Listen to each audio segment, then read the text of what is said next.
আজকে এখন আমরা যেই চ্যাপ্টারটি দেখতে যাচ্ছি সেটা হচ্ছে পাদ ভূগঠন তত্ত্ব। এই যে চ্যাপ্টারটি আছে পাদ ভূগঠন তত্ত্ব, এটি প্রাকৃতিক ভূগোলের যে নীতিসমূহ যে চ্যাপ্টারটি রয়েছে তারই একটি ছোট্ট অংশ, সেটা হচ্ছে পাদ ভূগঠন তত্ত্ব। এটি ক্লাস 11-এর জিওগ্রাফির একটি চ্যাপ্টার। এটাকে আমরা প্লেট টেকটনিক থিওরিও বলে থাকি। চলো দেখি আমরা এই অধ্যায়ের শেষে আমরা কি কি বিষয়গুলো জানতে পারবো। প্রথম বিষয় জানতে পারবো পাত কাকে বলে বা পাত আসলে কি। মাঝারি পাত, বড় পাত, ক্ষুদ্র পাত এগুলি সম্পর্কেও জানতে পারবো। পাত সঞ্চালনের প্রয়োজনীয় শক্তি কোথা থেকে আসে সেগুলো সম্পর্কে জানতে পারবো। পাত সীমানা সম্পর্কে জানতে পারবো, কতগুলি আছে সেগুলো জানতে পারবো। পাত সীমানায় সৃষ্ট বিভিন্ন ভূমিরূপ সম্পর্কে জানতে পারবো এবং শেষে জানতে পারবো পাত ভূগঠন তত্ত্বের কিছু দুর্বলতা। একে একে করে শুরু করি। প্রথমেই শুরু করি পাত কি। দেখো, এখানে আমরা একটা আছে পৃথিবীর ম্যাপ। এই পৃথিবীর ম্যাপের মধ্যে অনেকগুলো লাইন আছে না, রেড কালার্ড লাইন আছে অনেকগুলো, তাই না? তোমরা দেখতে পাচ্ছ অনেকগুলো রেড কালার লাইন আছে। তাহলে এই সমস্ত রেড কালার যে লাইনগুলো আছে এগুলো হচ্ছে এক একটা পাত বা প্লেট। যেই প্লেটের উপরে কন্টিনেন্ট অর্থাৎ মহাদেশগুলো আছে, আর এই মহাদেশের উপরেই আছে দেশ, তার উপরে আছে বাড়িঘর, স্কুল, অফিস, আদালত, সবকিছু, পাহাড় পর্বত, নদী নালা, খাল বিল, সমস্ত কিছু আছে। তাহলে পরে আমরা দেখলাম এই ছবিতে যে পৃথিবী অনেকগুলো ছোট বড় পাতের সমন্বয়ে গঠিত। তাহলে তোমরা মোটামুটি একটু পাতগুলোকে দেখে নিলে বা বিভিন্ন অংশগুলোকে দেখে নিলে। এবারে চলে আসি আমাদের সোজাসুজি প্রশ্নে। এই চ্যাপ্টারটি খুবই সুন্দর, খুব ইন্টারেস্টিং, তোমরা খুব ভালোভাবে গুরুত্বপূর্ণভাবে লক্ষ্য করবে। দেখে নি পাত আসলে কি। এই যে পাত তোমরা দেখতে পাচ্ছ এখানে পাত বা প্লেট বলা আছে। তাহলে পাত কি? পাত বলতে এখানে বলেছে পৃথিবীর ভূত্বকের বৃহৎ কঠিন অংশগুলিকে বোঝায়, যা অ্যাস্থেনোস্ফিয়ারের উপরে ভাসমান অবস্থায় রয়েছে এবং ক্রমাগত সঞ্চালিত হয়। তোমাদেরকে অ্যাস্থেনোস্ফিয়ার বলেছিলাম যে আমাদের পৃথিবী যদি পৃথিবীর একটা ছোট অংশ হয় তাহলে এটাকে বলা হয় ভূত্বক। এর নিচে আছে গুরুমণ্ডল, এটা হচ্ছে ভূত্বক, এটা হচ্ছে গুরুমণ্ডল, আর এটা হচ্ছে কেন্দ্রমণ্ডল। এই যে এখানে দেখো এই গুরুমণ্ডলের উপরে যে অংশটা আর শিলামণ্ডলের যে নিচে অংশটা আছে, এই যে অংশটা যেটাকে আমি শেডিং করে দিচ্ছি, রেড কালারের শেড করে দিলাম, এই অংশটাকে বলা হয় হচ্ছে অ্যাস্থেনোস্ফিয়ার। তাহলে এই অ্যাস্থেনোস্ফিয়ারের উপরে কি ভাসছে না, বিভিন্ন অংশ ভাসছে, বিভিন্ন টুকরোগুলো ভাসছে। তাহলে এক একটাকে বলা হয় প্লেট। আচ্ছা, এবারে দেখি যে প্লেট কয় প্রকার। দুই প্রকার, একটা মহাদেশীয় প্লেট আর একটা হচ্ছে মহাসাগরীয় প্লেট। এবারে চলে আসে আমাদের তত্ত্ব। কি তত্ত্ব এটা? প্লেট টেকটনিক তত্ত্ব। তাহলে প্লেট টেকটনিক তত্ত্বের মূল যে বিষয়টা সেটা কি? মূল যে বিষয়টি রয়েছে সেগুলো হচ্ছে অনেকগুলো পৃথিবীর যে ভূত্বক বিভিন্ন প্লেটের মাধ্যমে বিভক্ত, আর এগুলো ম্যাগমার প্রবাহের কারণে নড়াচড়া করে। এটি হচ্ছে মেন বিষয়, এটি হচ্ছে তত্ত্ব। চলো দেখি পরবর্তী যে প্রশ্নটি আছে সেটি হচ্ছে বড় পাত, মাঝারি পাত এবং ক্ষুদ্র পাত কতগুলি আছে ও কি কি। একটু দেখি আমরা যে বড় পাত যে আছে সেগুলো হচ্ছে 7টি।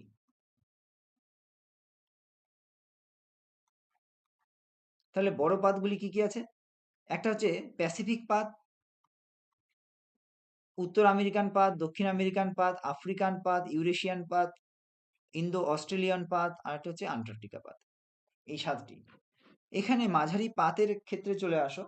এই মাঝারি পাতের ক্ষেত্রে তোমাদেরকে যদি বলি আমি, কোনো কোনো বইয়ে 7টি দেওয়া আছে, কোনো কোনো বইয়ে 8টি। ঠিক আছে?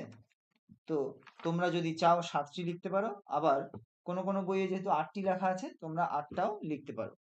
এখানে আমি 7টি দিয়েছি এবং সঙ্গে আরেকটি যুক্ত করেও দিয়েছি এখানে। ঠিক আছে? তোমরা 7টাও লিখতে পারো আবার 8টাও লিখতে পারো। এখানে আরবীয় পাত আছে, ফিলিপাইন পাত আছে, ক্যারিবীয় পাত, কোকাস পাত, নাজকা পাত, স্কোশিয়া পাত, ভারতীয় পাত আর ফুকা পাত। এখানে ক্ষুদ্রপাত রয়েছে প্রায় 20টি। এখানে 10টি দেওয়া হয়েছে, 10টি নাম এখানে দেওয়া হয়েছে, যেমন সোমালিপাত, বর্মাপাত, সুন্দাপাত, আইরিশ, ক্যালিফোর্নিয়া, এই সমস্ত পানামা পাত, এই সমস্ত পাতগুলো রয়েছে। তাহলে আমরা দেখলাম বড় পাত 7টি, মাঝারি পাত 8টিও বলতে পারো, 7টিও বলতে পারো, আর ক্ষুদ্র পাত প্রায় 20টির মতো।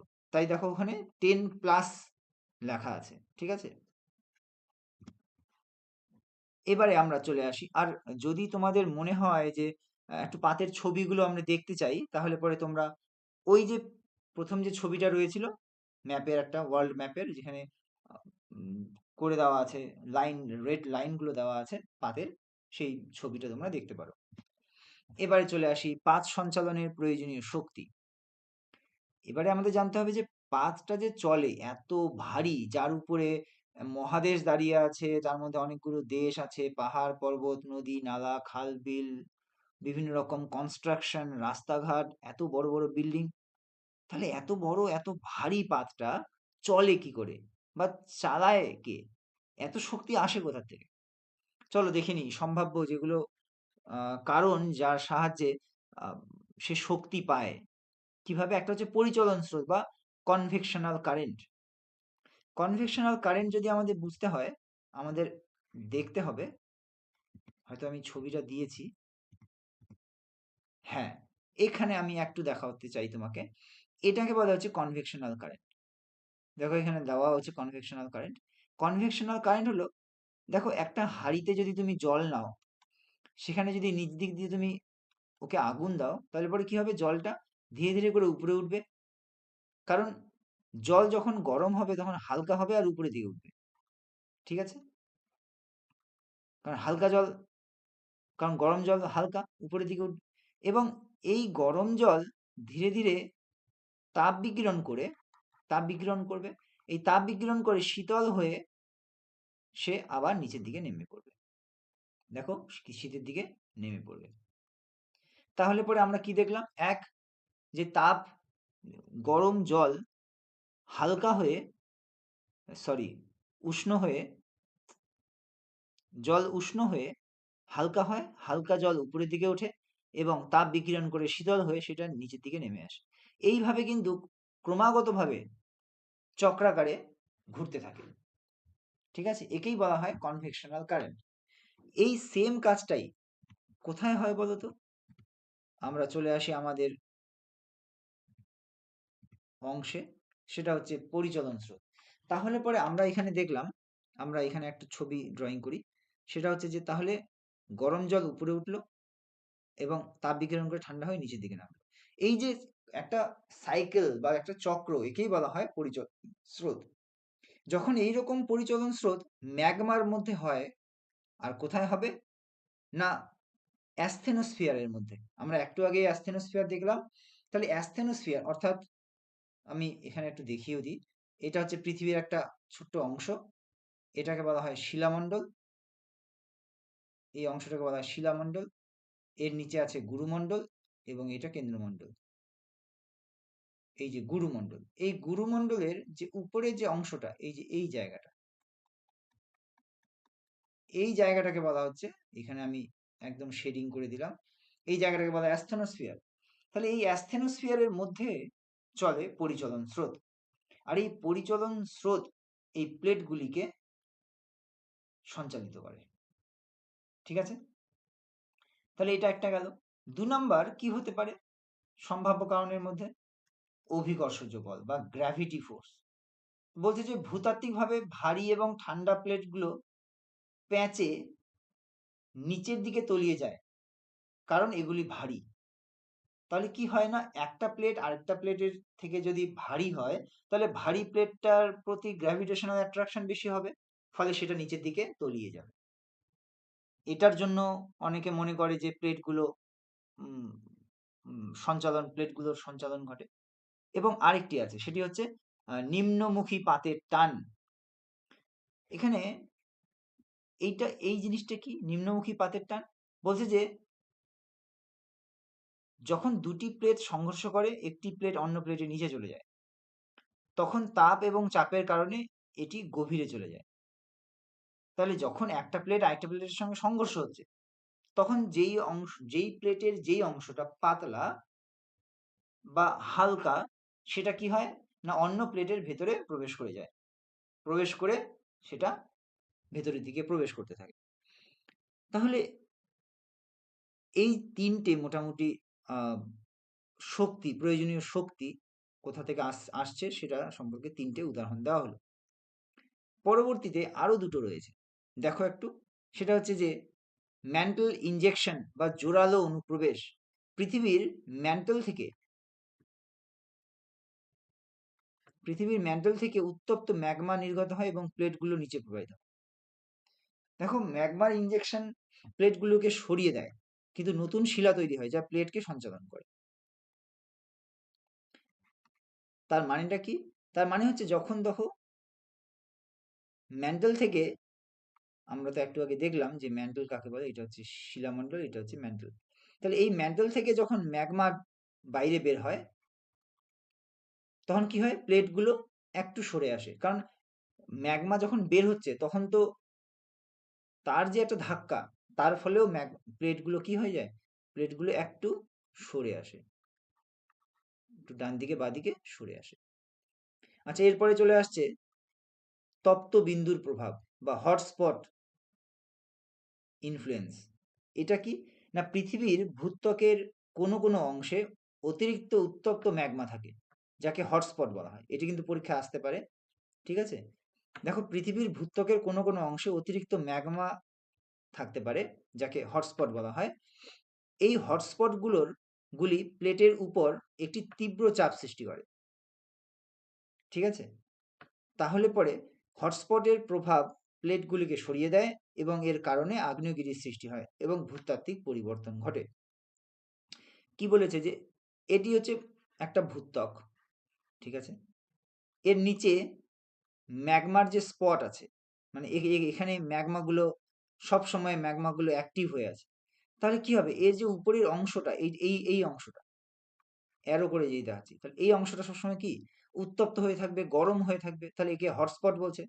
আমি এইচ করে হটস্পট দিয়ে দিচ্ছি, তাহলে এই জায়গাটাকে বলবে হটস্পট।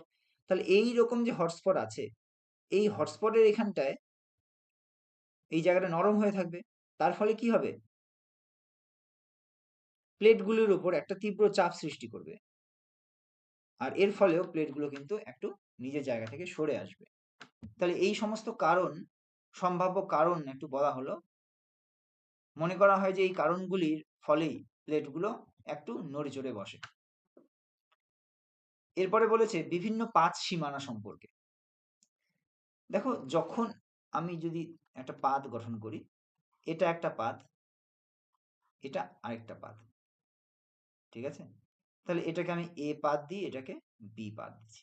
তাহলে এ পাত এবং বি পাত, এই পাত দুটো যে সীমানা, সীমানা বলতে এই যে সীমানা, এই যে শেডিং দিয়ে রাখে, এটাকে বলা হয় সীমানা। তাহলে কখনো এই দুটি পাত কাছাকাছি চলে আসে, আবার কখনো এরা একে অপরের থেকে দূরে সরে যায়, আবার কখনো তারা পাশাপাশি একে অপরের থেকে অন্য দিকে করে চলতে থাকে।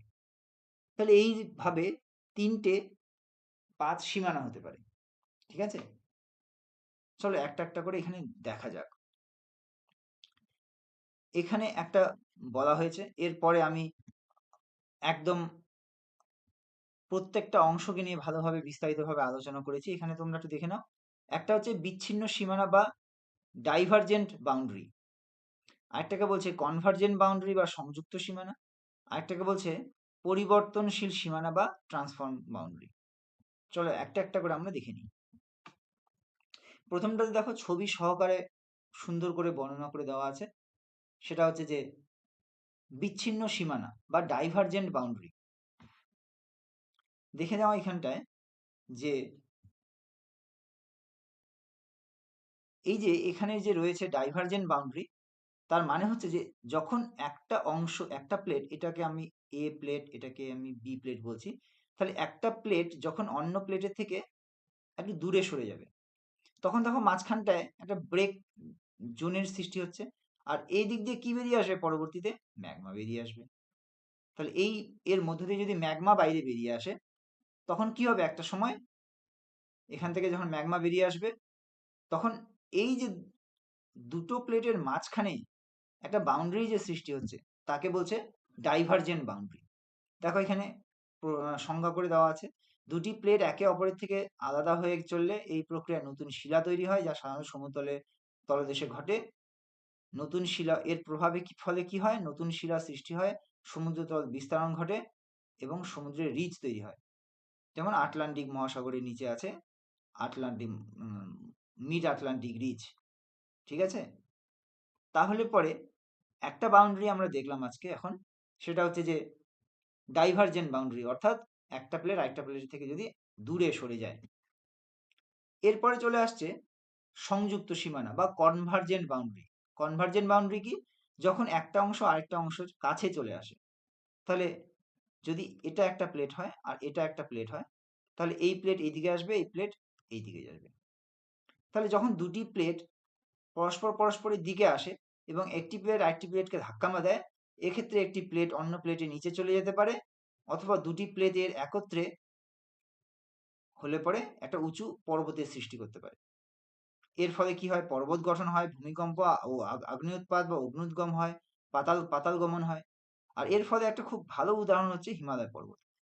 এই যে হিমালয় পর্বত তৈরি হয়েছে, সেটা কিন্তু দুটো প্লেটের সংঘর্ষের ফলে। এখানে তোমরা ছবিতে খুব ভালোভাবে দেখতে পাচ্ছ, এইদিকে একটা প্লেট আসছে, একটা প্লেট আসছে, আর এর ফলে কি হচ্ছে, এখানে মাঝখানে হিমালয় পর্বতের মতো উঁচু জায়গার সৃষ্টি হয়েছে। এবারে আমরা দেখব পরিবর্তনশীল সীমানা বা ট্রান্সফর্ম বাউন্ডারি। আসলে ভিডিওটা অনেকটা লম্বা হয়ে গেছে, তো আমি এটাকে দুটো ভাগে ভাগ করে নিচ্ছি, যাতে তোমাদের খুব সুবিধা হয় বুঝতে। একটা লম্বা ভিডিও হলে অনেকেই একটু দেখতে ধৈর্য হারিয়ে ফেলে, তাই পরবর্তী ভিডিওটির মধ্যে আমি বাকি সমস্ত চ্যাপ্টারটা কমপ্লিট করার চেষ্টা করছি। তো তোমরা পরবর্তী ভিডিওটা দেখে নাও, যেখানে আমি পরিবর্তনশীল সীমানা সহ বাকি অংশগুলো আমি সেখানে কমপ্লিট করে দেব। কেমন?